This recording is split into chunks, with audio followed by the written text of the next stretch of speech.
Good afternoon বন্ধুরা, কেমন আছো সবাই? আমাদের ভালো থাকাটা কিন্তু খুবই দরকার। আর ভালো থাকতে গেলে যার যেটা ভালো লাগে, মানে মনটাকে ভালো রাখতে হবে। আমাদের মনের সাথে শরীরটা কিন্তু খুবই কানেক্টেড। তাই মন ভালো না থাকলে কিন্তু শরীর ভালো থাকবে না। তাই যার যেটা করতে ভালো লাগে সেটা করো।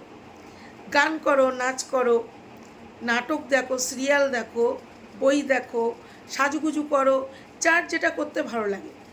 কমেডি করো, অনেকেই অনেক কিছু করতে ভালোবাসে, অনেকে কমেডি করতে ভালোবাসে, অনেকে এই যে ফেসবুকে ভিডিও করে সেগুলো করে ভালো থাকে।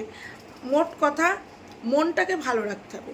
তবে আমরা এমন কিছু করব না যেটা করাতে আমাদের সত্যিই আমাদের সমাজের জন্যে খারাপ, আমাদের মানুষের জন্যে খারাপ, আমাদের শিক্ষার জন্য খারাপ। সেরকম কিছু করব না। সমস্ত কিছু বজিয়ে রেখে আমরা ভালো থাকতেই পারি, আমরা মনটাকে ভালো রাখতেই পারি।